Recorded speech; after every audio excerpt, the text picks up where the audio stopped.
വരണ്ട കാലാവസ്ഥ തുടരുന്നു. ഇന്നലെ തൃശൂർ ജില്ലയിലെ വെള്ളാനിക്കരയിലാണ് ഏറ്റവും കുറവ് ചൂട് രേഖപ്പെടുത്തിയത്. 19 ഡിഗ്രി സെൽഷ്യസ് രേഖപ്പെടുത്തി.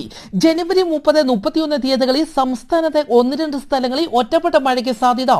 ഇന്നു മുതൽ ഫെബ്രുവരി 2 തീയതി വരെ ഗൾഫ് ഓഫ് മാന്നാർ, കന്യാകുമാരി പ്രദേശങ്ങളിൽ വടക്കുകിഴക്ക് ദിശയിൽ മണിക്കൂറിൽ 40 മുതൽ 50 കിലോമീറ്റർ വരെ വേഗതയിൽ ശക്തമായ കാറ്റിന് സാധ്യത.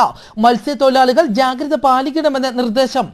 ഇന്തോനേഷ്യയിലെ ഏറ്റവും സജീവമായ മെർപ്പായ് അഗ്നിപർവ്വതം പൊട്ടിത്തെറിച്ചു. 30 കിലോമീറ്റർ വരെ അഗ്നിപർവ്വത സ്ഫോടനത്തിന്റെ ശബ്ദം കേൾക്കാമായിരുന്നു. 3 കിലോമീറ്റർ വരെ ചാരവും പൊടിപടലങ്ങളും എത്തി. ലാവ ഒഴുകി തുടങ്ങിയതായി അധികൃതർ അറിയിച്ചു. പർവ്വതത്തിന് ചുറ്റുമുള്ള 5 കിലോമീറ്റർ അപകട മേഖലയിൽ നിന്ന് മാറി താമസിക്കാൻ അധികൃതർ ജനങ്ങളോട് ആവശ്യപ്പെട്ടു.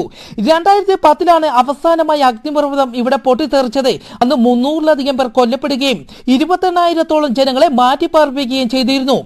അസർബൈജാനിലെ സുമൈറ്റിന് 79 കിലോമീറ്റർ വടക്ക് കാസ്പിയൻ കടലിലെ ഭൂകമ്പം 4.6 തീവ്രത രേഖപ്പെടുത്തിയതായി യൂറോപ്യൻ മെഡിറ്ററേനിയൻ സിസ്മോളജിക്കൽ സെന്റർ അറിയിച്ചു.